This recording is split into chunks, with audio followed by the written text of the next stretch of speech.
Ah, yes. Hello, friends. What's going on? And welcome on back to Football Therapy with me, your host, Jan. I hope you're doing well, mate. Really do hope that. Welcome back to Chelsea News, which, of course, is the daily series here on the channel where I'll reflect on what's been said about Chelsea, giving you my thoughts on it. More importantly, as always, asking for yours in today's video. We've drawn Wrexham in the 5th round of the FA Cup, baby. A little bit on that. I do want to react to all this nonsense about the Chelsea players ignoring the Hull children in the dressing room. Of course, that went viral. Loads of mainstream media spoke about it. It's a nonsense. Half of them couldn't even see him. They were coming out, they were looking forwards. And there's also since been other media leaked of Chelsea, interacting with the Chelsea players interacting with Hull youngsters. Just negative PR for the sake of it, mate. A little bit more on Murillo, because it has come out today. Lots more been spoken about him in terms of Chelsea leading the race. Of course, I do think we will sign a centre-back. It's something I've been speaking about in recent videos. And something that I have not been speaking about recently is the potential return of Nico Jackson. Now, of course, Emegha is set to join up with Chelsea. Rosenior has coached him. But Nico is very highly rated still by sort of Chelsea and people in the game.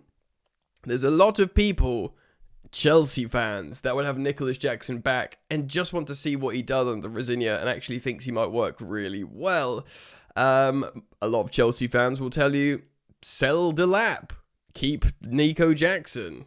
A lot of Chelsea fans will say that, and there's an article on football.london that we're going to react to regarding that. So, strap yourselves in, rub your thighs, and support your boy by liking the video and subscribing only if you want to, but should you choose to subscribe, hit that sweet, sweet bell, baby. Ooh, a little saucy one for you there.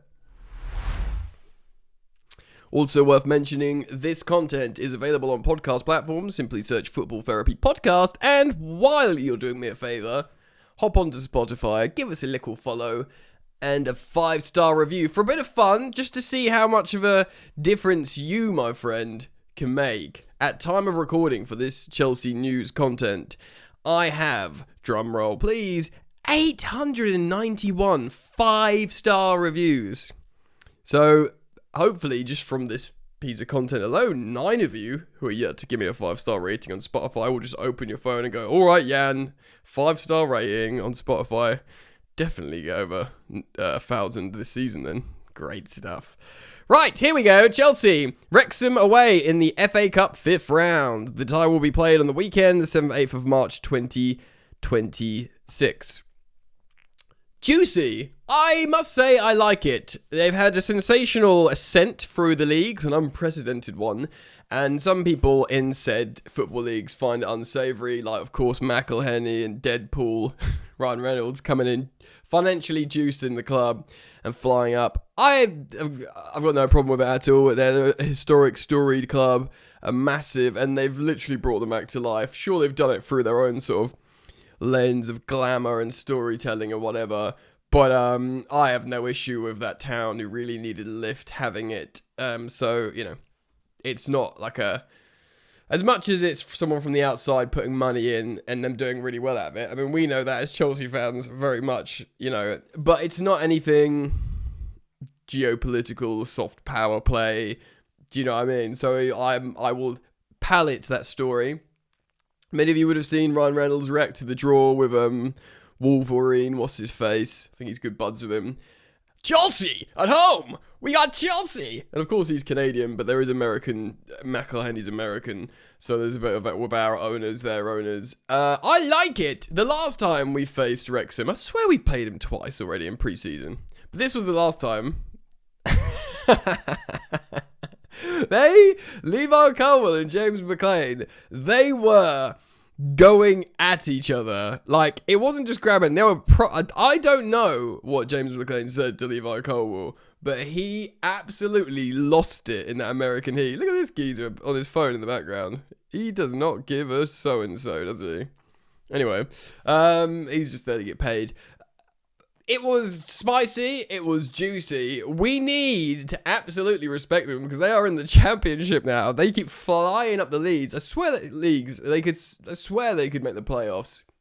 Of course, old Lampsey got a vital win yesterday with his Coventry side to ensure he goes back at the top of the table. It's pretty tight up there for automatic qualification / winning the championship.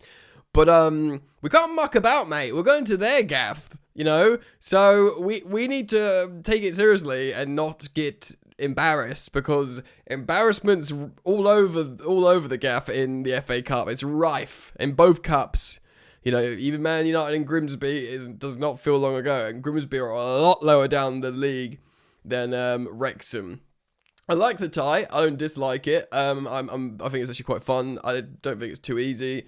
I don't think it's too hard, and I think it's the kind of good stuff that the FA Cup brings. Good.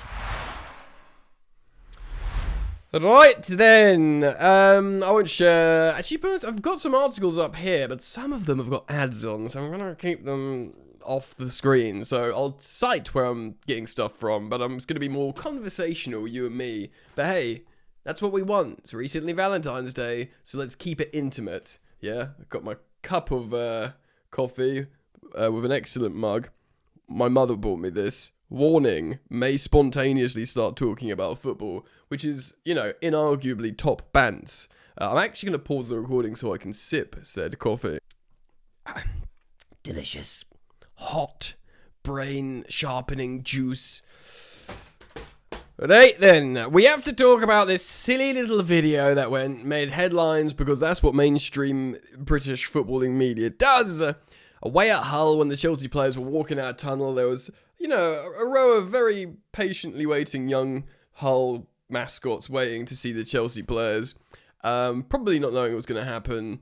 I don't know if they were, like, being told by staff or senior people, the Chelsea players are going to come out now and they're all going to come and talk to you. But the Chelsea players, I'm sure you've seen the video, are coming out the door, they sort of just walk straight forwards. They're locked in for the game. It's not in a tunnel next to them where they're, like, pulling on their shirt. They're, like, against the back wall, and it's almost like, you know, fair enough. You can imagine if a David Luiz or someone like that, you know, was at Chelsea, he'd go out his way and, like, give them all a hug and kiss them on the forehead, you know, do you know what I mean? Like, all that kind of, like, really, like, warming interaction. But if you look at this sort of almost just the quite literal makeup of that video, it's almost like they're just walking out and they just don't know what's going on. There's another video that's since been shared, which Chelsea players are, like, walking along. There's a young Hull mascot, and all the Chelsea players are, like, you know, ruffling his hair and interacting with him. Of course, the media reacts like these Chelsea players are like some demonic, cruel, ignorant beings that just won't talk to these children. No, they're all, you know, they're all demonstrably good lads. Most of, you know, I say most, you get loads of problematic characters. But do you know what I mean? Most you see them interact on, like, opening training days. Of course, they do a lot of work with the Chelsea Foundation. This lot when they go to hospitals and see, like, ill children, and, you know, they give them hugs. You look at the way Enzo Fernandez interacts with young people. They're nice young chaps. The fact I have to even react and say this is just silly, silly nonsense. So let's move on. Lovely stuff. Right. So, I am going to speak about Murillo again, because this is coming from Court Offside, published today on the 17th of February. Chelsea have carried out extensive groundwork on Brazilian shining in the Premier League. He's shining. I mean, is he shining right now? I mean, he's a superb defender. I'll reiterate my position on the Chelsea defence right after I cite this article. Nottingham Forest defender Murillo has emerged as a key target for the Premier League giants Chelsea. Sources close to the agents industry have informed Court Offside. They have sources, gang. The 23-year-old Brazilian centre-back who signed a long-term deal until 2029. So he's going to cost peas, is widely viewed as ready to take the next step up in his career after establishing himself as one of the league's most promising defensive talents. True, and in fact, we all know, because I've been covering this for quite literally years now, Chelsea have been looking at Murillo for a long, long time. Yes, we've got Aaron Anselmino, but because players are going out, if there's one to go in, I tell you what, I would quite happily make it him. Forest, however, are determined to maximise their leverage with no release clause in his contract. The club are reportedly demanding over 60 to 70 million, a valuation that reflects both his age and his rapid development since arriving in England. Look, yeah, I mean, you also might get relegated, gang, so keep your powder dry on that one. Forest are under no pressure to sell. Murillo's contract situation provides him with a long-term, strong negotiating position, and internally he's considered one of the pillars of the club's long-term project. You're going to sell him. That is a briefing. You're going to sell him because he's going to want to leave and play for a Champions League club, which he's absolutely good enough to do. Morgan Gibbs-White obviously re-signed, and it looked like a hostage video when he had, what's his name, Marinakis behind him. I'm very happy to re-sign for Forest. They're treating me very well. Do you know what I mean? Yeah, nonsense. Murillo's also classic ambitious Brazilian. He's going to be one. He wants to come and join the Samba boys. Yeah, Chelsea. Estevão, João Pedro, Andre Santos. Join the fun. Yeah? Join the fun. Since moving from Brazil, he's impressed with his composure on the ball, physical strength and duels, and he's very aggressive in wide areas. I mean, I love him as a defender. I would absolutely, I'm not quite going to get all giddy and as excited as when we were first linked with Wesley Fofana, because long before Chelsea were linked with Fofana, you guys know I love him, I was like, we should throw the bag at this kid. And we did. And I actually, if you remember, for those of you who've been following for a while, I thought at £69 million we got a snip of Fofana, which you might laugh at. But, Leicester wanted 85 million plus because they thought, and correctly by the way, he was better than Harry Maguire, who they sold for 80 million. So Murillo's profile, he's left-footed. Ooh, we love those. We've got Levi, but another one would be good. Sorry, Benoit, you're probably going to be sold. Athletic and confident in possession, fits the template perfectly. Those attributes have not gone unnoticed among England's elite. He's made 25 appearances this season for the Forest. Chelsea, and this is your headline, have done the most extensive background work on Murillo in the past year. Well, that doesn't surprise me at all. I keep talking about this man, this lad. We are very interested and have been interested in him in a very long time. For a very long time. It would be the correct English. With the club reassessing their defensive structure and open to reshaping certain areas of the squad, Murillo is viewed as a long-term option. Yeah, of course, Ruddy should be, as his age as well. Liverpool are prepared to rival Chelsea's interest. Yeah, but don't go Liverpool. I know I said this in yesterday's video that I understand how it's more alluring. He might Jeremy Jacquet us, being like, well, obviously I'm going to start for Liverpool next season. There are loads of good Chelsea young defenders. You could look at Chelsea as a 23-year-old defender, or however old Jacquet is, 20 or whatever, or Murillo 23, a young defender. You could look at Chelsea, look at the Club World Cup final, look at a fit Wesley Fofana, a fit Levi Colwill, and be like, I've got work to do here. I've got to sort of jump into the trenches with Mamadou Sarr and maybe Aaron Anselmino and maybe even Trevor Chalobah and try and get minutes here. Whereas you go to Liverpool, you're like, Van Dijk's got a Zimmer frame and Kanate's learning Spanish.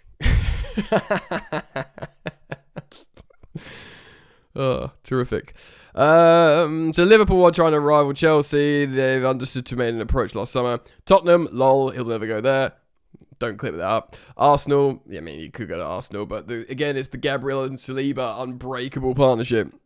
And Man United, who might eventually be taken seriously again, have all looked at him seriously. Clubs such as PSG and Real Madrid have been loosely linked, though whether or not they'd meet Forest's valuation remains uncertain. Saudi Arabia are interested, but I can't imagine he would want to go there. That's the thing. Because even Real Madrid is like moving like broke man at the moment. Do you know what I mean? Like, because there was obviously when Dean Howson was available for 50 million and everyone was going to pay his release clause because he's like Spanish. I know he's Dutch, Spanish, but he is Spanish, isn't he? He was like, wow, Real Madrid, off I go. Do you know what I mean? That can happen, especially from a Spanish kid. But Real Madrid, like, obviously, I mean, they signed Mbappe on a free. They signed Trent on a free. I know they give them huge expenses. But they're buying £100 million Galacticos much at the moment. Maybe they'll be waiting and seeing what's going on with Enzo Fernandez. Apparently, they really like him. We don't want to sell him. But for a defender, I don't think they're just going to drop 70 million quid on a defender. Maybe I'm wrong. You know, maybe I'm wrong. But let's break this down. This will be a report that lingers and rotates for a little while. I really like it, I must say. I think he's wicked, and I'll be very excited about him as a signing, provided we don't spend silly money on him.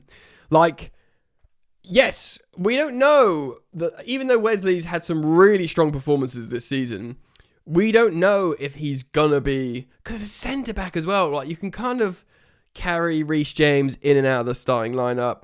Same with like Lavia. Hopefully we can get him playing like 30 games this season, which isn't loads, but it will be massively helpful, much better than what he's doing now. But you want a centre-back. You want to be able to just rely on a centre-back and a partnership for a long time. As much as I love Fofana, is he that guy?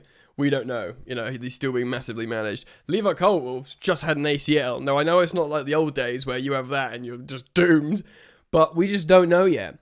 Mamadou Sarr looks very, very compelling. We're going to have time to look at him. Aaron Anselmino, Chelsea love. They don't want to sell him either because they feel like they could sell him for way more if they just let him cook for a little bit somewhere while he's still in the books, or if he's genuinely in the long-term plans. Regardless, the briefing will be he's in our long-term plans, not we want to juice up his value. Badiashile, Tosin, Disasi, all these man can go. Excuse me. Yeah, if there is, you know, a slot for him, I would 100% want Murillo. Bring him in. Right. Time to neck and finish the coffee for the final story. Me. Right. They forgot about Nico. Bobby Vincent of Football.London has published an article on this. Romano's spoken about it. Nico Jackson, this is me talking for you listeners, I haven't read the article yet. But Nico Jackson, the man that Chelsea wanted £100 million for because they were profiling him, like, you know, as a guy. If Ekatike is going to go for £80 million, he's scored way less open play goals in the last 2 seasons than Nico Jackson. And Nico's been doing it in a harder league. And I know Ekatike has come in and done well, but Matt Law of The Telegraph on the London is Blue podcast today, was it? Whenever that episode was published, rightly highlighted Joao Pedro's got more goal involvements, same amount of goals, but more assists than Ekatike in the Premier League. Cost £20 million less, possibly 25 as a base rate. And, you know, he's winning penalties all over the gaff and has played in multiple. I think Ekatike has played in multiple positions, to be fair to him. But, you know, both good signings, but arguably Joao Pedro's been better, especially considering he came in off of Brazilian beach in the summer and helped us win the Club World Cup. But Nico Jackson, highly rated. Chelsea have presented data to potential suitors. And, you know, Bayern Munich paid crazy loan fee for him. So what's going on, you ask? Well, Bobby Vincent writes the following. Nico Jackson and his representatives are set to assess his options at the end of the season, with Bayern Munich loanee open to a return to Chelsea this summer. Dun, dun, dun. And that's probably because, you know, Maresca's gone. Football.London understands the Senegal international is expected to look at his future in greater detail when the summer comes around, but would be up for returning to Stamford Bridge, given Liam Rosenior is now in charge. Jackson had his difficulties with former head coach Enzo Maresca and wanted to depart the West London club. A lot of people thought, oh yeah, well, we just signed Delap and Joao Pedro and he doesn't want to fight for the place, and, you know, he kept getting red cards. But apparently, I have an understanding, I sound like a journalist here, that he did fall out with a gaffer. However, Jackson's loan spell at Bayern has not gone to plan. The German club signed Jackson last summer for an initial loan fee of over £14.3 million. That's a big loan fee, especially considering they're paying his wages. That is a spicy meatball. with a further £56.2 million buy option, which would take it to £70 million with the loan fee. If a specific number of appearances of the Bundesliga are made, which, by the way, was never going to happen, Jackson needs to make around 40 appearances. Football London understands, though the 24-year-old striker is unlikely to reach. Yeah, it's not going to happen. We learned it was never going to happen. That was just never going to happen. We heard convoluting stuff like, is it starts, is it appearances, can he come off the bench for 2 minutes, it's stoppage time, and does it count? But it does sound like it was never really going to happen. And Chelsea probably knew that, but Chelsea knew Jackson's, his contract goes to what? Is it over 2030? I suppose like he got an extension to like Palmer. His contract goes on forever. So actually, they made 14.3 million quid and didn't have to pay his wages for a season. And they were like, good. You know, and they were like, well, even if he's like, you know, you don't get that buy option, they saw that as a huge win of, you know, a problem because he's broke down with Maresca, gone elsewhere, we're not paying his wages, and we've made a lot of money. And, you know, amidst all this, he's playing for Bayern Munich. If he does it, so it was a sort of everybody wins situation. Until Delap got injured and we had to call back Q and stuff. But in theory, you know, if not in practice. Bayern are unlikely to pursue a deal. Yep. The Chelsea forward on a permanent basis once his loan contract expires. I reckon they'd probably offer... Let's just quickly check something on the chat. Right, here's his who scored page. Of course, he won AFCON. 2 goals and an assist in 5 appearances. Not awful for AFCON. Of course, not a winner. He's played 4 appearances in the Champions League. It looks like 2 starts. Is that right? Well, look at it this way. Champions League, 193 minutes, 2 goals and 1 assist. Again, not awful. Bundesliga, only 445 minutes. Still 3 goals. And, yeah, not great. Not a lot. But, like, if you look at his goal involvement per minute, it's probably pretty strong for club and country this season. We know Nico's a versatile player. And also, he's not just like he's not like 40-year-old Cristiano Ronaldo where you just try and keep him in the box so he finishes chances. The way he he is tactically intelligent. He doesn't get his enough credit, Nico, for a lot of the stuff he does. So Bayern are unlikely to buy him. Ooh, that nearly rhymed. There's numerous clubs from Spain. Remember, he played in Spain. I believe he speaks Spanish. We bought him from... Oh my god, not Valencia. Oh my god. Villarreal, didn't need to check. Villarreal, just as I was opening a new tab. And Unai Emery coached him, I believe. Remember, he was a winger and then played for 6 months as a striker and scored a bunch of goals. And we were like, that'll do, 30 million quid. Do you know what I mean? So, like, it was a weird signing, but it worked out because he did score, you know, consecutive seasons. He was reaching into double digits for non-penalty goals and getting a few assists and, you know, stretching the play and being useful. Granted, I don't think he ever played as a winger for us, did he? Or maybe under Poch? I can't remember. But in the Pochettino season, he had a really good relationship with Parma. But it doesn't surprise me that clubs in Spain are looking at him in terms of, he went to England, did pretty good at Chelsea, you know, he's got some experience in the Bundesliga. So clubs also in Italy and elsewhere in the Premier League, which again, there were a few clubs that asked Chelsea in the Premier League, Newcastle, others, but they didn't want to pay what Chelsea were asking, which at the time was a lot of money. And remember, all these clubs wanted Liam Delap. He chose to sign for Chelsea. Liam Delap had a £30 million release clause, which was cheap. That is very cheap. That's why a bunch of clubs wanted him. Newcastle wanted him. They wanted Joao Pedro. They both ended up at Chelsea. Chelsea were like, why don't you buy Nico Jackson for? And they went, okay, 80 million. And they went, no thanks.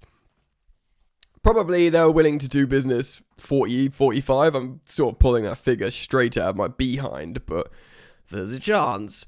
There are, but all options remain on the table for Jackson, but the striker's focus remains on seeing out his contract in Munich, of course. Well, yeah, because there's no transfer window and you've got to see out your contract in Munich. Chelsea currently have number 9 options of Joao Pedro, Liam Delap, and Mark Guiu. You could also say Pedro Neto in there, who can play in every single attacking position, including number 10 now. Of course, Guiu was sent out on loan originally to Sunderland to be recalled because Jackson went to Bayern, and Delap got injured. But, of course, and this is something that, Romano's spoken about recently, Emegha will arrive from Strasbourg in the summer. And, of course, more than anything else, this was agreed while Maresca was still the coach. But Rosenior loves Emegha. He coached him there. He scored loads of goals underneath him. He made him captain. He's the number 10 of Strasbourg. So I don't think Emegha is going to be suddenly change the plan. So where does that leave us? It leaves us with a couple of things. João Pedro, who seemingly Rosenior loves as well. He seems, and rightly so, an immovable object for Chelsea, and should, I think, we'll see at the end of the season, he will do the Rob Sanchez evaluation, because it's so key, isn't it, the goalkeeper and the striker. Can you be, Petr Cech or Courtois? Can you be Drogba or Costa? Premier League winning goalkeepers and strikers. The jury will be out until it's in, basically. So at the end of the season, we'll know for sure what Rob Sanchez is. And probably the same as João Pedro, because he's always been streaky. Remember, he started well for Chelsea, Club World Cup, beginning of the season, went off the boil, and he's back in form. So he needs to prove to us, and Rosenior needs to prove that he can coach the streakiness out of them. But as it stands, João Pedro is Chelsea's starting and best number 9. Emmanuel Emegha is coming in. So, and Delap, remember, who's played under Rosenior before at Hull, is also there. He's just got a hat-trick of assists. Maybe we can find a bit of form. Chelsea do like Delap. He's currently got the number 9 on his back for Chelsea. There'll be Chelsea fans that say, sell Delap and bring in Nico Jackson, who can also play off the left, and maybe Rosenior is the kind of coach to push him off, on the wing a bit more. If he's going to do it with Delap, then he'll definitely do it with Nico. And let's be real, our left wing right now is looking a little bit S-word. So there'll be Chelsea fans that say, yeah, sell Delap for the 30 million release clause you got him for. There'll be takers, and you make a book profit after one season. And, bring back Nico, and then keep your striker options as Nico, Emegha, and João Pedro. Thank you very much. There's goals there. There's goals with Neto. There's goals with Estevao. There's goals with Palmer. Heck, there are goals with Enzo Fernandez. That could be enough. Maybe. I'll leave up to you guys, though. Let me have your thoughts down in the comment section. Thank you, as always, my friends, for liking this video and subscribing to Football Therapy on YouTube, for heading over to Spotify, searching Football Therapy Podcast, following and 5-starring. That's really great, and I do appreciate it. But above all, take care of yourselves and enjoy the football. Peace.